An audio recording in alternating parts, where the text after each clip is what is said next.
birthday. Welcome to Brooklyn. Thank you you for coming out.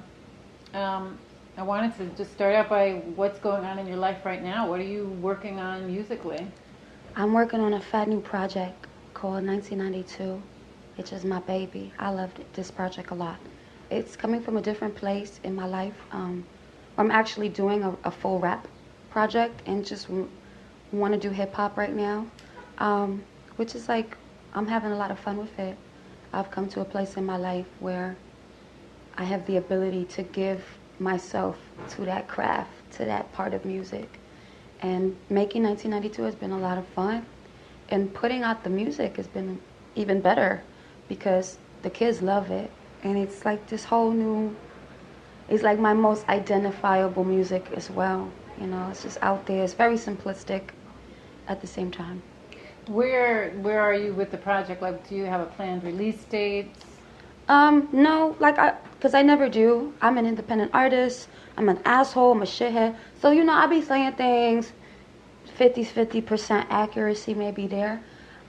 But so to speak, just like July. I think July, when you distribute things by yourself and you don't have a big team with you, it's like literally like when I fucking get it done. And, you know, when someone answers back my email, or my lawyer can settle something for me, and that's when it will happen. Okay. And do you want to stay independent? Is that the... Yes. I've turned down maybe 5 record deals. Oh, man. That's a lot of record deals. Why? They were never sufficient for me.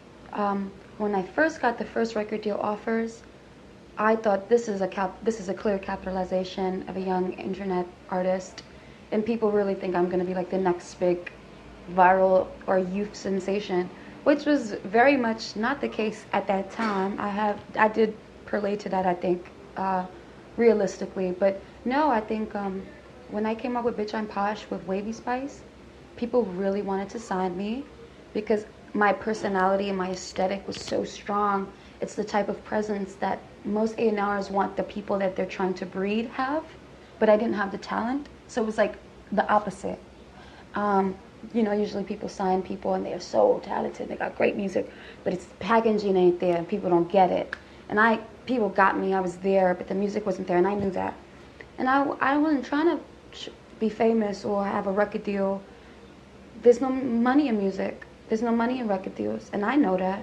And I think the whole world should know that. It's not this glitz and glamour, you know. And also, I'm not a woman looking to be taken advantage of. Like, you sign your clause over, that's paperwork where you're expected to make an album and you're expected to make it sell. And I never wanted that pressure on me, that I can't do that. I didn't think I could do that at the time. And it was accurate. I wouldn't have been able to do that. I wouldn't have had the creative freedom to be able to do all those amazing avant-garde projects that I did. So that's why I stood independent. That's why I will always stay independent. I've garnered my career and my opportunities and my accolade based off me, just solely me.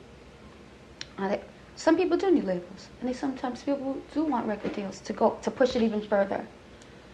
But my DIY approach is vocationally and, prosperity in sync with that. Luckily, I got blessed. Don't happen for everybody. Yeah. You know? It really doesn't. We were so impressed by the Tomboy video. That was so awesome. Thank you. It was a really great statement. And I think a lot of people interpreted it a lot of different ways. What was what were you trying to express with that video? I think the video is really a reflection of me without my eccentricism, because I think, you know, the streetwear and the very androgynous kind of like tomboyish girl, that's just not like this new persona I'm introducing, this new concept. You know, we did the digital anime, did the black 70s activism with honeys. You know, it's not like that. It's me 24/7, always been. It's just my music without eccentric conception. It's just me now. Me as Destiny, New York, growing up in the city, being a skater, being a comic book head, you know, being a rapper, being a really androgynous kid, you know. And it's funny because I explained a lot of the press that I used to do, I didn't like it because I was a young girl and I didn't understand that, I thought that I had to make myself prettier or be more eccentric for music to like be cooler, and it wasn't the case, and I didn't feel comfortable. And you can see, like, I don't wear makeup really. I don't I don't even like wearing like little things anymore. So there was this big comfort coming back into myself as a grown woman, because I'm always growing, and I'm growing up in front of the public eye. Tomboy was just about who I am. I'm a rapper. I'm a woman. I'm a G. I'm a hella G. I'm crazy G. And I'm very, nothing bothers me, laissez-faire. Everything works for me. I can make everything work for me. I can make having no little titties and a big ass belly sexy, and that can be the biggest, what's the word? Aphrodisiac for men. And I like things like that. When I think of concepts of myself, or how I relate that to my art and to music, it's like being the coolest person and the ugliest person at the same time. I like the duality of making something beautiful that isn't supposed to. And it's just like, I'm rapping now, this is just who I am, and that's the funness side of it. I hang out in the city, I like to, do athletic stuff, I like to play little sports, I like to smoke weed, I grew up in foster care, started living with my grandma at 16. It was the first time I lived with her. We was always clashing heads, because I'm not a typical Latina girl. I'm not. I don't identify like that. She had a problem with everything that I did, So, and I like that story. I wanted to show that, because I stood who I was, and it worked for me. And I have this beautiful career that I could come back into her house. She see me in Vogue magazine. I'm in a billboard on 34th Street. That's your grandmother that's in the video, yeah, correct? Yeah. That's hysterical, that one little yeah, clip. and like the smoking and the dirty sneakers and the fucked up hair, that was always her thing. Like, yo no sabe que tú eres haciendo. And I was just like, relax, it's fine, like, it's whatever. And I've made a fucking fortune having fucking dirty sneakers and being a fucking asshole. So to speak, it's a full circle of how things worked for me. Yep. Well, I mean, that's a good sort of connection to what the next thing I wanted to ask you about. There's always talk, especially now with New York becoming a much wealthier city in every single borough. People always talk about wishing New York was more like it was in the 80s and the 90s and grimier, basically.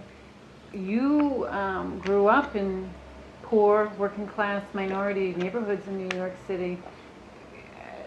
How do you feel about the way New York has upgraded and how specifically it's impacted your people? I think gentrification fucking sucks. I think it sucks for the people that have to live through it, through the entire process of it. So before the major influx of the white people that actually move in, or the yuppies, or the outsiders that move in, there's a big geographical and geographical deflux, right? That starts making people already feel unwanted and unwelcomed and being like they're pushed out. So it's when the developers are starting to offer people, things to move out the thing, or they're not. There's a new development of a high-rise condominium being built in the middle of the projects, and all of a sudden the cost of produce has risen $4. It's uncomfortable. It's uncomfortable. It's not okay. It makes people feel like they're fucking animals, like that their worth is nothing. And I feel like that a lot. I do. And I felt like that when I started seeing it in East Harlem 10 years ago, and now it's really at the height of where it is now. I seen it in the Lower East Side, where only the ghetto extends 2 avenues. That's D and C, and then you're pushing it. You've seen it in Brooklyn for a very long time now, which is the biggest borough that we have. And I don't fuck with it. And I'm very anti-gentrification. I'm very, anti-elitism. I'm very anti-smudging over this urban beauty that exists. Because that's, my place in New York is very authentic, very old New York. I love old New York. That's what I'm trying to procure even in my new project now. So I don't fuck with it. I yell at people on the train all the time. I do. I tell somebody, get the fuck off the train. You're fucking drunk. It's fucking disgusting. You're so entitled. You're so privileged. And you're on the fucking, like it was a group of folks, you know, obviously products of gentrification. And it was 4 o'clock in the afternoon.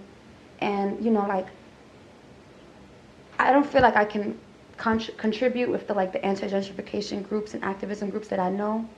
But fuck it, I'm on the train, I see something, I see it, I'm not gonna ignore it, I'm gonna take it on head on. I say, get the fuck off the train. You're bothering all of these people, you're making a large spectacle of yourself in an urban community, and it's uncomfortable. We're all looking at you, and it's fucking corny. You're like, so the imposition of you in this train alone is just like, cool. So, well, did they get off the train? They did, actually. Oh, that's impressive. Yeah, I cursed them out. They were going to get punched in the face. That is impressive. I had to, you know, I don't play. Clearly. I don't. No.